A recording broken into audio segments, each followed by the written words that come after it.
నమస్తే నేను Devi welcome to story board. Russia తలుచుకుంటే ఉక్రెయిన్ అధ్యక్షుడు జెలెన్స్కీని గద్దెదించడం పెద్ద విషయం కాదు. స్పెషల్ ఆపరేషన్లో జెలెన్స్కీని అంతం చేయడం కూడా కేజీబీకి పెద్ద లెక్క కాదు. కానీ ఉక్రెయిన్ యుద్ధాన్ని అంతకు మించిన దీర్ఘకాలిక ప్రయోజనాలకు వాడుకోవడమే రష్యా అసలు వ్యూహంగా కనిపిస్తోంది. నాటోకు గట్టి హెచ్చరికలు జారీ చేయడంతో దేనికి రాజీ పడబోమని చెప్పడమే పుతిన్ లక్ష్యం. ఉక్రెయిన్పై రష్యా దాడి ట్రైలర్ మాత్రమేనని, అసలు సినిమా ముందుందన్న సంకేతాలు కూడా మాస్కో నుంచి వస్తున్నాయి. ఉక్రెయిన్ నాటోలో చేరాలి అనుకోవడమే ప్రస్తుత సంక్షోభానికి తక్షణ కారణం. నాటో విస్తరణపై మొదటి నుంచి తీవ్ర అసంతృప్తితో ఉన్న రష్యా అద్దును చూసి విరుచుకుపడింది. దౌత్య మార్గాల్లో సంప్రదింపులు విఫలం కావడంతో యుద్ధం అనివార్యమైంది. నాటోలో చేరే దిశగా ఉక్రెయిన్ చేస్తున్న ప్రయత్నాలను రష్యా మొదట్నుంచి వ్యతిరేకిస్తోంది. పశ్చిమ దేశాల చేతిలో ఉక్రెయిన్ కీలుబొమ్మగా మారిందని పుతిన్ ఆరోపిస్తూ వచ్చారు. నాటోలో ఎప్పటికీ చేరబోమని ఉక్రెయిన్, చేర్చుకోబోమని పశ్చిమ దేశాలు హామీ ఇవ్వాలని ఆయన డిమాండ్ చేశారు. ఉక్రెయిన్ తటస్థ దేశంగా ఉండాలని పట్టుబడుతున్నారు. దీనికి అటు ఉక్రెయిన్, ఇటు నాటో దేశాలు ఒప్పుకోకపోవడంతో రష్యా దండయాత్ర మొదలుపెట్టింది. ఒకప్పుడు సోవియట్ యూనియన్లో భాగమైన ఉక్రెయిన్కు రష్యాతో గట్టి సామాజిక, సాంస్కృతిక సంబంధాలు ఉన్నాయి. ఇక్కడ చాలా ప్రాంతాలలో రష్యన్ మాట్లాడుతూ ఉంటారు. అయితే 2014లో ఉక్రెయిన్లో భాగమైన క్రిమియాపై రష్యా దండెత్తడంతో ఆ సంబంధాలు దెబ్బతిన్నాయి. ఆ యుద్ధంలో దాదాపు 14,000 మందికి పైగా మరణించినట్టు గణాంకాలు చెబుతున్నాయి. ఉక్రెయిన్ విషయంలో రష్యా ప్రధానంగా 3 డిమాండ్లను ముందుంచింది. వీటిలో మొదటిది నాటో విస్తరణ ఇకపై ఉండబోదని పక్కా హామీ. ఉక్రెయిన్ ఎప్పటికీ నాటోలో చేరదనే హామీ తమకు ఇవ్వటం తప్పనిసరని రష్యా గట్టిగా కోరుతోంది. 1994లో ఉక్రెయిన్ స్వతంత్రత, సార్వభౌమత్వాన్ని గుర్తించే ఒప్పందంపై రష్యా సంతకం చేసింది. అయితే రష్యన్లు, ఉక్రేనియన్లు ఒక దేశంలో భాగమని చెబుతూ గత ఏడాది పుతిన్ ఒక పెద్ద కథనం రాశారు.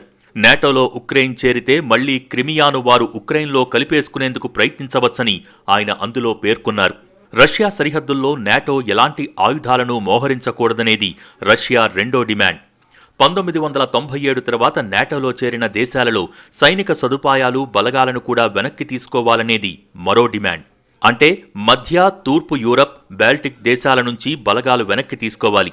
మరోలా చెప్పాలంటే 1997 కంటే ముందు ఉండే దేశాలకే నాటో పరిమితం కావాలి. ఉక్రెయిన్ నాటోలో చేరకూడదు. European countries, America, Germany, England వాళ్ళతో కలిసి అది ఒక పక్కలో బెల్లం కాకూడదు అనేటువంటి ఉద్దేశంతో ముందు నుంచి చెప్తున్నారు. నాటోలో చేరాలంటే నేను ఏమి యుద్ధం చేయను, ఏం చేయనని. కానీ వాళ్ళు వినకుండా ముందుకు పోతున్నారు, అష్యూరెన్స్ ఇవ్వలేదు. ఇప్పుడు యుద్ధం ప్రకటించాడు కాబట్టి ఇంక విధి లేని పరిస్థితుల్లో తప్పకుండా ఉక్రెయిన్ ప్రభుత్వం కానీ, అక్కడ ఉన్నటువంటి అధ్యక్షులు కానీ, ఎందుకంటే ఒక పక్కన ఈ నాటో వాళ్ళు కూడా మేము మీకేమీ సహాయం చేయము అని వాళ్ళు కూడా చెప్పేశారు. ఇలాంటి సమయంలో తప్పకుండా ఉక్రెయిన్ ప్రభుత్వం ఇప్పుడు రష్యాతో నెగోషియేట్ చేయడం, మేము నాటోలో చేరమనేది అష్యూరెన్స్ పుతిన్కి ఇవ్వడం జరుగుతుంది. పుతిన్ ఆ అష్యూరెన్స్ రాగానే యుద్ధం ఆపేస్తారని కూడా చెప్తున్నారు. రష్యా అధ్యక్షుడు వ్లాదిమిర్ పుతిన్ చేతలతోనే కాదు, మాటలతోనూ ఉక్రెయిన్ను దెబ్బతీసే ప్రయత్నం చేస్తున్నారు. ఉక్రెయిన్ ప్రభుత్వాన్ని పడగొట్టాలంటూ ఆ దేశ సైన్యానికి పిలుపునిచ్చారు. అధికారాన్ని అందిపుచ్చుకోవాలని తెలిపారు. ఈ సందర్భంగా ఆయన ఉక్రెయిన్ ప్రభుత్వ పెద్దలను డ్రగ్స్ బానిసలు, ఉగ్రవాదులు, నియో నాజీలుగా అభివర్ణించారు. ఇలాంటి ఘటనలు రష్యాకు కొత్తేమీ కాదంటున్నారు నిపుణులు. ఇంతకుముందు కూడా క్రిమియా, జార్జియాలపైన తన శక్తిని ప్రదర్శించిందని అంటున్నారు. అప్పట్లో జార్జియాతో యుద్ధ సమయంలో పరిస్థితులు ఎలా ఉన్నాయో ఇప్పుడు కూడా అవే పరిస్థితులు కనిపిస్తున్నాయని అంటున్నారు. బీజింగ్లో వేసవి ఒలింపిక్ క్రీడలకు ముందు 2008లో రష్యా, జార్జియా మధ్య యుద్ధానికి దారితీసే పరిస్థితులు ఏర్పడ్డాయి. అప్పట్లో చైనా అసంతృప్తిని తొలగించటానికి ఒలింపిక్ క్రీడలు ముగిసే వరకు వేచి చూసింది రష్యా. ఇప్పుడు రష్యా తీరు కూడా అదే. బీజింగ్లో వింటర్ గేమ్స్ వీడ్కోలు తర్వాత యుద్ధానికి సన్నాహాలు చేసింది. 2008లో జార్జియా నాటోలో చేరకూడదని రష్యా కోరింది. దీనిపై రష్యా విజయం సాధించింది. ఉక్రెయిన్పై దాడి చేసి తిరిగి అదే పని చేయటానికి రష్యా ప్రయత్నిస్తోంది. ప్రపంచ యుద్ధం తొలి దశలలో 1949లో నాటోను సభ్యదేశాల ఉమ్మడి రక్షణ కోసం ఒక రాజకీయ, సైనిక కూటమిగా ఏర్పాటు చేశారు. అయితే ఉక్రెయిన్ నాటోలో చేరకూడదని రష్యా కోరుతోంది. ఉక్రెయిన్ నాటోలో చేరితే రష్యాకు ఇబ్బందులు తప్పవనేది జగమెరిగిన సత్యం. ఇదే జరిగితే నాటో బలగాలు రష్యా సరిహద్దుకు చేరుకోవడంతో పాటు ప్రతీకార చర్యలు పెరుగుతాయి. ఇది మాత్రమే కాదు, 2008లో రష్యా జార్జియాలోని అబ్ఖాజియా, దక్షిణ ఒసేటియాలను స్వతంత్ర దేశాలుగా గుర్తించింది. ఇప్పుడు రష్యా ఉక్రెయిన్లోని డొనెటెస్క్, లుహాన్స్క్ ప్రాంతాల్ని గుర్తించింది. ఇప్పుడు ఉక్రెయిన్లోకి సేనల ప్రవేశానికి రష్యా డొనెటెస్క్, లుహాన్స్క్ ప్రాంతాలను ఎంచుకుంది. దీనికి 2 కారణాలున్నాయి. మొదటిది, ఇక్కడ రష్యన్ మాట్లాడే ప్రజల సంఖ్య ఎక్కువగా ఉండటమైతే ఈ ప్రదేశాలలో ఉక్రెయిన్కు వ్యతిరేకంగా పెరుగుతున్న వేర్పాటువాదం రెండవ కారణం. అందుకే ఉక్రెయిన్లో సైన్యం ప్రవేశానికి రష్యా ఈ ప్రదేశాలను ఎంపిక చేసుకుందని చెబుతున్నారు. ఉక్రెయిన్పై దాడి చేయటంలో రష్యా విజయం సాధిస్తే పరిస్థితి మరింత దిగజారుతుందని నిపుణులు అంచనా వేస్తున్నారు. నాటో ప్రపంచంలోనే అతిపెద్ద సైనిక సంస్థ. దీని ఉనికి ప్రపంచవ్యాప్తంగా ఉంది. 2వ ప్రపంచ యుద్ధం తర్వాత ఏర్పడ్డ ఈ సంస్థ ప్రధాన లక్ష్యం సోవియట్ యూనియన్ పరిధిని పరిమితం చేయటం. యూరప్లో రాజకీయ ఐక్యతను స్థాపించటానికి, యూరప్లో జాతీయవాద ఆలోచనల్ని అణిచివేసేందుకు అమెరికా దీనిని ఉపయోగించింది. నాటో దేశాలు చివరిదాకా ఉక్రెయిన్ను రెచ్చగొట్టడంతో రష్యా మరింతగా రెచ్చిపోయింది. ప్రపంచానికి తన బలమేంటో చూపించాలని డిసైడ్ అయింది. ఓ దశలో ఉక్రెయిన్తో చర్చలకు పుతిన్ సిద్ధమైనా జెలెన్స్కీ మాత్రం నాటో అండతో పంతానికి పోయారు. దీంతో ఇక లాభం లేదని సైన్యాన్ని ముందుకు నడిపించింది రష్యా. సోవియట్ విచ్ఛిన్నం తర్వాత రష్యా బలహీనపడ్డ మాట నిజమే అయినా మిలిటరీ పరంగా ఇప్పటికీ ఆ దేశం బలంగానే ఉంది. అమెరికా తర్వాత ఎక్కువ అణ్వాస్త్రాలు కూడా రష్యా దగ్గరే ఉన్నాయి. ఉక్రెయిన్కు సహాయంగా బలగాల్ని పంపితే అణుయుద్ధం మొదలవుతుందని అమెరికా కూడా ఆందోళన చెందుతోంది. ఆ ఉద్దేశంతోనే నాటో బలగాల్ని పంపకూడదని నిర్ణయం తీసుకుంది. రష్యా అంటే ప్రపంచానికి ఇంకా భయం ఉందని నిరూపించాలని పుతిన్ భావించారు. నాటో నిర్ణయంతో ఆయన లక్ష్యం నెరవేరినట్టయింది. రష్యాకు ప్రపంచంలో అన్ని దేశాలు భయపడుతున్నాయని ఉక్రెయిన్ అధ్యక్షుడితోనే చెప్పించగలిగారు పుతిన్. ఆర్థికంగా ప్రబల శక్తిగా లేని రష్యా కేవలం మిలిటరీ పరంగానే ప్రపంచంపై తన ప్రభావాన్ని చూపుతోంది. ఇప్పుడు ఆ ఆధిపత్యానికి కూడా గండిపడితే ఇక కోలుకోవటం కష్టమని భావించే ఉక్రెయిన్పై దాడి చేసింది. ఉక్రెయిన్కు బుద్ధి చెప్పడం ద్వారా పాత సోవియట్ దేశాలు, బాల్టిక్ దేశాలను దారికి తెచ్చుకోవాలని, యూరప్ దేశాలు కూడా తోకజాడించకుండా కాచుకోవాలని రష్యా ద్విముఖ వ్యూహం పన్నింది. ఏ దేశం కూడా అటామిక్ వెపన్స్, న్యూక్లియర్ వెపన్స్ వాడతామని ఎవరు చెప్పలేరు. రష్యన్ పూర్తిగా థ్రెటన్ చేస్తున్నాడు. కాబట్టి నాటో దేశాలు, దాంతోపాటు అమెరికా కూడా ఒక మెంబర్ ఉన్నది, ప్రిన్సిపల్ మెంబర్గా ఉన్నది, ఆలోచించుకుని కొత్త వరల్డ్ ఆర్డర్ అంటే కొత్త స్ట్రాటజీస్ తీసుకొచ్చి ఇలాంటి పరిస్థితుల్ని ఎలా ఎదుర్కోవాలి, ఒక బయట దేశం అన్ని విధాలుగా మేము బెదిరిస్తామంటే ఎలా పెట్టుకోవాలి, ఎలాంటి సంబంధాలు ఆ దేశంతో ఉండాలి. ఇప్పుడు రష్యాతో విశేషమైన ఆర్థిక సంబంధం ఈ నాటో దేశాలకు ఉన్నది. రోజుకి 5-6 వేల కోట్ల రూపాయలు సమ్మరు న్యాచురల్ గ్యాస్, మినరల్స్ కొంటున్నారు. అదే రష్యన్ బలం. ఉక్రెయిన్పై దాడికి కౌంటర్గా రష్యాపై అమెరికా, దాని మిత్రదేశాలు ఆంక్షలు విధిస్తున్నా పుతిన్ లెక్క చేయటం లేదు. ఆంక్షలకు ముందే ప్రిపేర్ అయిన రష్యా ఎవరేం చేసినా తగ్గేది లేదని బలంగా ముందుకెళ్తోంది. 2014లో క్రిమియా ఆక్రమణ సమయంలోనూ రష్యా ఆంక్షల్ని లెక్క చేయలేదు. అప్పుడు కూడా యూరప్ దేశాలు కొన్నాళ్ల తర్వాత ఆంక్షలు ఉపసంహరించుకోవాల్సి వచ్చింది. ఇప్పుడు అదే జరుగుతుందని రష్యా నమ్మకంగా ఉంది. నాటో మొదటి నుంచి రష్యాకిచ్చిన హామీలు తుంగలో తొక్కుతూ వచ్చింది. చివరకు చిన్న దేశం ఉక్రెయిన్ కూడా నాటో అండ చూసుకుని ద్వైపాక్షిక ఒప్పందాలను లెక్క చేయటం లేదని రష్యా తీవ్ర ఆగ్రహంతో ఉంది. రష్యా దెబ్బేంటో రుచి చూపించకపోతే చిన్న దేశాలు కూడా చులకనైపోతామని భావించి యుద్ధం మొదలుపెట్టింది. తూర్పు ఉక్రెయిన్ డాన్బాస్లో 2 రిపబ్లిక్లను స్వతంత్ర దేశాలుగా గుర్తించడం ద్వారా రష్యా సైనిక చర్య మొదలైంది. రష్యా 2014 దండయాత్రలో ఉక్రెయిన్ క్రిమియన్ ద్వీపకల్పాన్ని స్వాధీనం చేసుకున్నప్పటి నుంచి ఈ ప్రాంతం వేరువేరు నియంత్రణలో కొనసాగుతోంది. అప్పుడే ఈ ప్రాంతాన్ని ప్రత్యేక భూభాగాలుగా విభజించారు. డొనెటెస్క్, లుహాన్స్క్ ప్రాంతాలలో కీవ్ నియంత్రిత భాగాలు, రష్యా మద్దతు ఉన్న వేర్పాటువాద పీపుల్స్ రిపబ్లిక్లను డిపిఆర్, ఎల్పిఆర్లుగా పిలుస్తారు. 2014లో యుద్ధాలతో డొనెటెస్క్, లుహాన్స్క్ ప్రాంతాలు ఉక్రెయిన్ నుండి చాలా వరకు తెగిపోయాయి. పుతిన్ స్వతంత్ర రిపబ్లిక్లుగా గుర్తించారు. ఈ ప్రాంతాలలో 2.3 మిలియన్లు, 1.5 మిలియన్ల మంది ప్రజలు నివసిస్తున్నారు. ఈ ప్రాంతాలలోని చాలామంది రష్యన్ జనాభాలోనే ఉన్నారు. తూర్పు ఉక్రెయిన్లో వేర్పాటువాదులకు ఉక్రెయిన్ ప్రభుత్వానికి మధ్య 2014 నుంచి పోరాటం కొనసాగుతోంది. 14,000 మంది ప్రాణాలు కోల్పోయారు. హింస, విభజన, ఆర్థిక మాంద్యం ఈ ప్రాంతాన్ని దెబ్బతీశాయి. అప్పట్నుంచి 2 మిలియన్లకు పైగా ప్రజలు ఈ ప్రాంతాన్ని విడిచి సురక్షిత ప్రాంతాలకు వలస వెళ్లారు. రష్యా, ఉక్రెయిన్ మధ్య చారిత్రక సంబంధాలు 9వ శతాబ్దం నాటివిగా చెబుతుంటారు. అధ్యక్షుడు పుతిన్ పదే పదే వ్యూహాత్మకంగా ఈ వారసత్వాన్ని కొనసాగించారు. 2014 ప్రారంభంలోనే ఉక్రెయిన్లో నిరసనలు, ఆందోళనలు మొదలయ్యాయి. ఆ క్రమంలోనే మాస్కోకు మద్దతుగా అధ్యక్షుణ్ణి దించేశారు. ఆ తరువాత రష్యా ఉక్రెయిన్ క్రిమియన్ ద్వీపకల్పంపై దాడికి దిగింది. ఆపై ఆ ప్రాంతాన్ని స్వాధీనం చేసుకుంది. యూరప్, యునైటెడ్ స్టేట్స్ ఈ చర్యను చట్టవిరుద్ధమని వ్యతిరేకించాయి. మాస్కో మద్దతుగల వేర్పాటువాదులు రష్యా సరిహద్దులోని డొనెటెస్క్, లుహాన్స్క్ తూర్పు పారిశ్రామిక ప్రాంతాలను సైతం స్వాధీనం చేసుకున్నారు. అలాగే తిరుగుబాటుదారులు కూడా ప్రభుత్వ భవనాలను స్వాధీనం చేసుకున్నారు. అనంతరం అక్కడి వారంతా తమను తాము రిపబ్లికన్లుగా ప్రకటించుకున్నారు. ఆ తర్వాతే సంక్షోభం తీవ్రమైంది. డొనెటెస్క్, లుహాన్స్క్ రష్యా అనుకూల వేర్పాటువాదులు ఉక్రెయిన్ నుంచి స్వాతంత్ర్యం ప్రకటించడానికి రెఫరెండం ప్రకటించారు. రష్యా తిరుగుబాటుదారులకు దళాలు, ఆయుధాలతో మద్దతిస్తోందని కీవ్, పశ్చిమ దేశాలు ఆరోపించాయి. రష్యా మాత్రం యోధులు స్వచ్ఛంద సేవకులే అని సమర్థించింది. వేర్పాటువాదులకు, కీవ్ దళాలకు మధ్య ఘర్షణలు కొనసాగుతున్నాయి. 2015లో రష్యా, ఉక్రెయిన్ మిన్స్క్ శాంతి ఒప్పందాన్ని అంగీకరించాయి. డాన్బాస్ ప్రాంతంలో కీవ్, రష్యా మద్దతుగల వేర్పాటువాదుల మధ్య వివాదానికి స్వస్తి పలికేందుకు ఫ్రాన్స్, జర్మనీల మధ్యవర్తిత్వ ప్రణాళికగా రూపొందించారు. అయితే ఆ ఒప్పందం ప్రకారం ఉక్రెయిన్ 2 ప్రాంతాలకు ప్రత్యేక హోదా, రష్యాతో సరిహద్దుపై నియంత్రణను తిరిగి పొందేందుకు ప్రతిఫలంగా గణనీయమైన స్వయం ప్రతిపత్తిని కల్పించింది. కానీ ఆ ఒప్పందం అక్కడే ఆగిపోయింది. ఒప్పందంలోని నిబంధనల్ని అమలు చేసే ఉద్దేశం ఉక్రెయిన్కు లేదని పుతిన్ తేల్చి చెప్పేశారు. ఉక్రెయిన్ ఒప్పందానికి సవరణలను కోరింది. సైనికంగా నష్టం జరిగిన తర్వాత మధ్యవర్తిత్వానికి ముందుకొచ్చింది. రష్యా ఒప్పందం పేరుతో ఉక్రెయిన్ విదేశాంగ విధానాన్ని ప్రభావితం చేయవచ్చునని పేర్కొంది. ప్రస్తుత నిబంధనలు అమలు చేస్తే అల్లర్లు, గందరగోళానికి దారితీస్తుందని కీవ్ అధికారులు చెప్పారు.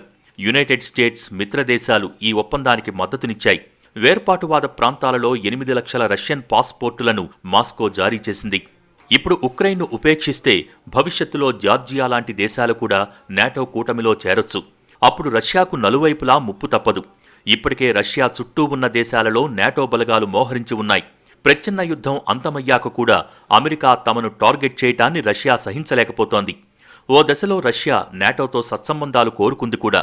అయినా సరే అమెరికా, దాని మిత్రదేశాలు తమను అనుమానంగానే చూస్తున్నాయని రష్యా అభిప్రాయపడింది. అవతలి నుంచి సరైన వైఖరి లేనప్పుడు తాము మాత్రం ఎందుకు ప్రశాంతంగా ఉండాలని వ్యూహం మార్చుకుంది. సోవియట్ యూనియన్ నుంచి రక్షణ కోసం ఏర్పడ్డ నాటో సోవియట్ విచ్ఛిన్నం తర్వాత కూడా కొనసాగటం, మరింత బలపడటం రష్యాకు అస్సలు నచ్చలేదు. పైకి ఆత్మరక్షణని చెబుతున్నా నాటో ఉద్దేశం రష్యాను మింగేయటమేనని మాస్కో బలంగా భావించింది. దీనికి తగ్గట్టుగానే అంతర్జాతీయ కూటములు, ఒప్పందాల సమయంలో కూడా అమెరికా, మిత్రదేశాలు రష్యాకు దూరంగా ఉండటం ఆ అనుమానాలకు మరింత బలం చేకూర్చింది. పాత సోవియట్ దేశాలు, బాల్టిక్ దేశాలకు ఆశపెట్టి వాటిని నాటోలో చేర్చుకోవటాన్ని రష్యా వ్యతిరేకిస్తూ వచ్చింది. కానీ అమెరికా, దాని మిత్రదేశాలు రష్యాను లెక్క చేయలేదు. స్వతంత్ర దేశంగా ఉండండి, నాటో వైపు చూడొద్దు అని ఉక్రెయిన్కు చెబితే అధ్యక్షుడు జెలెన్స్కీ తేలిగ్గా తీసిపారేశారు. ఇప్పుడు తటస్థంగా ఉంటామని చెబుతున్న జెలెన్స్కీ యుద్ధానికి ముందు మాత్రం నాటో కూటమిలో చేరాలని ఉవ్విళ్లూరారు. ఈ కారణాలే రష్యాను దాడి చేయటానికి పురుగొల్పాయి. ప్రపంచంలో మళ్లీ సూపర్ పవర్గా ఎదగాలని, ప్రచ్ఛన్న యుద్ధం నాటి రోజులు మళ్లీ రావాలని రష్యా కోరుకుంటోంది. ఆ వ్యూహంలో భాగంగానే ఇప్పుడు ఉక్రెయిన్పై దాడి చేసిందని విశ్లేషకులు భావిస్తున్నారు. ఇది ట్రైలర్ మాత్రమేనని, అసలు సినిమా ముందుందనే అంచనాలు కూడా ఉన్నాయి. రష్యా కేవలం మాటలు మాత్రమే మాట్లాడుతుంది, ఏమీ చెయ్యదు అనుకుంటున్న నాటో అంచనాలు తప్పని మాస్కో నిరూపించింది. ఉక్రెయిన్ ఆక్యుపై చేసుకోవాల్సిన అవసరం లేదు. ఈ యుద్ధంతోనే ఆయనకి ఈ sent a message across the world. ప్రపంచంలో అందరికీ మేము రష్యా ఎవరికి భయపడదు, మేము ముందున్నంత వీక్గా లేము అనేది ఆ మెసేజ్ పోయింది. కాబట్టి ఇప్పుడు ఆక్రమించుకుంటారని నేను అనుకోను. నాటో నుంచి నాటో చేరము అని అష్యూరెన్స్ ఇస్తే చాలు, యుద్ధం ఆపుతాడు పుతిన్. తర్వాత తనకు కూడా లోకల్గా అంటే రష్యాలో తన పొజిషన్ కూడా కన్సాలిడేట్ అవుతుంది. సో అన్ని ఆబ్జెక్టివ్స్ ఈ 3-4 రోజుల్లో ఆయన సాధించినట్టు మనం అనుకుంటాం. కాబట్టి పుతిన్ అనుకున్నట్లు ఆయన ఏదైతే కోరుకున్నాడో అది జరుగుతుందన్నమాట.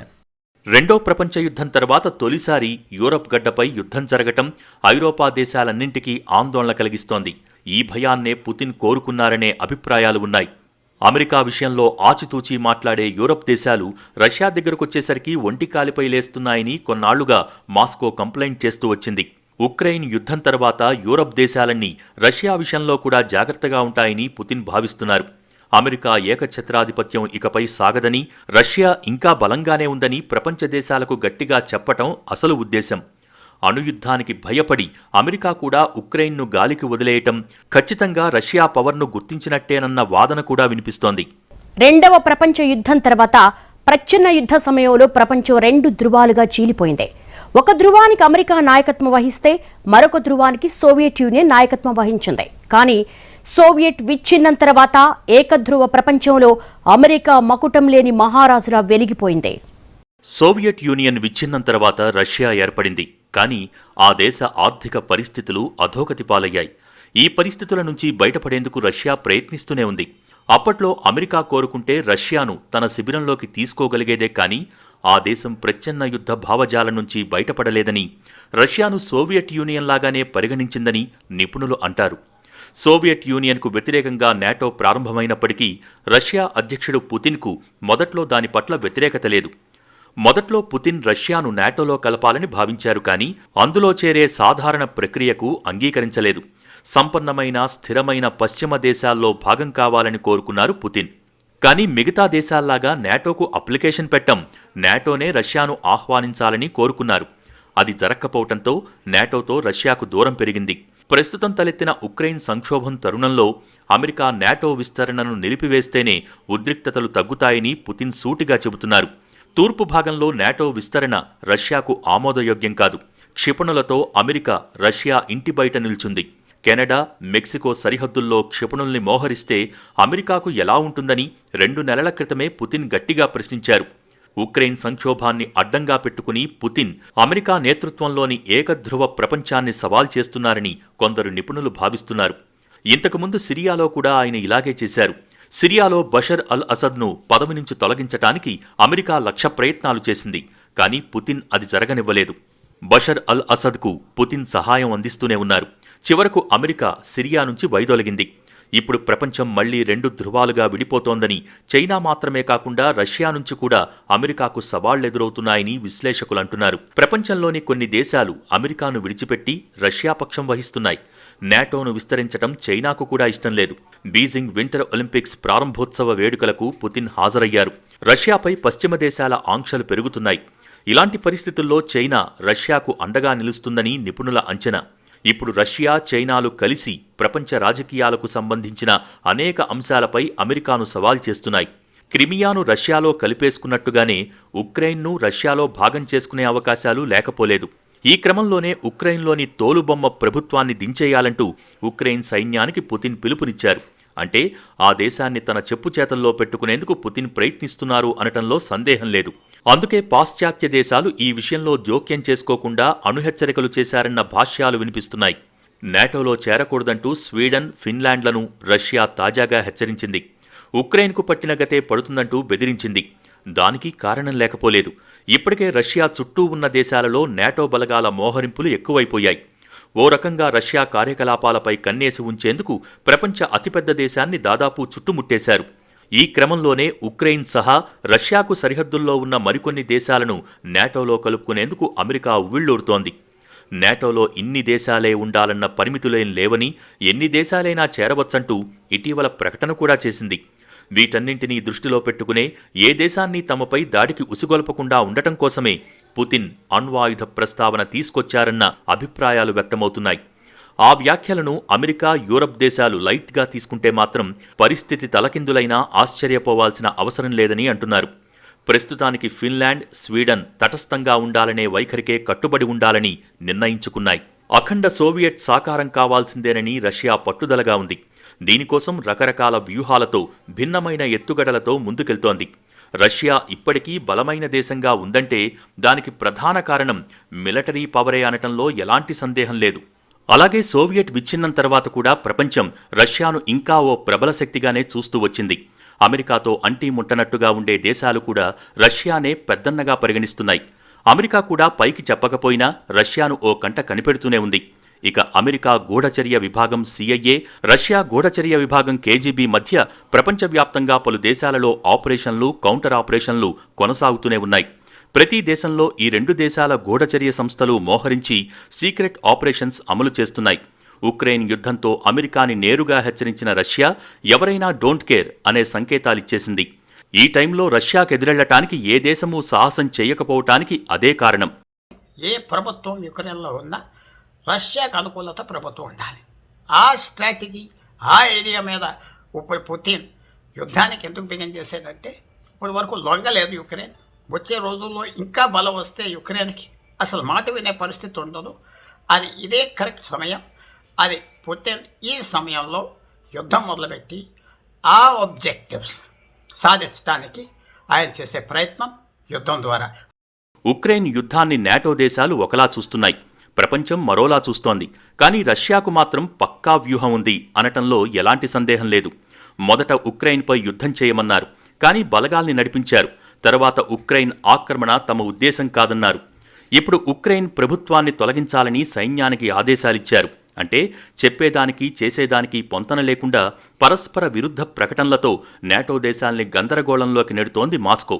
రష్యా అసలు వ్యూహమేంటనేది ఉక్రెయిన్ కూడా అంతుపట్టడం లేదంటే అతిశయోక్తి కాదు. ఖచ్చితంగా నాటో దేశాల ఊహకు అందని వ్యూహాన్ని మాస్కో అమలు చేస్తోందని నిపుణులు అభిప్రాయపడుతున్నారు. మొదట్నుంచి మిలిటరీ వ్యూహాలకు పేరుపడ్డ రష్యా మరోసారి తన అనుభవాన్ని రంగరిస్తోందనే వాదన ఉంది. ఉక్రెయిన్ యుద్ధం తర్వాత నాటో కూటమి ఇలాగే ఉంటుందా, దాన్ని బలహీనపరచడానికి రష్యా ఎలాంటి చర్యలకు దిగుతుంది అనేది ఆసక్తికరం. రష్యా, చైనా ఇప్పుడున్నంత సన్నిహితంగా గతంలో లేవనే సంకేతాలు కూడా అందుతున్నాయి. అదే నిజమైతే మాత్రం నాటో దేశాలకు కంటి మీద కునుకు కరువవుతుందని అంచనాలు ఉన్నాయి. రష్యా ఉక్రెయిన్తో ఆగుతుందా, ఇంకా అడ్వాన్స్ అవుతుందా అనే సందేహం కూడా అమెరికాను పట్టి పీడిస్తోంది. ఇది వాటి స్టోరీ బోర్డ్. మరో అంశంతో మళ్ళీ కలుద్దాం. నమస్తే.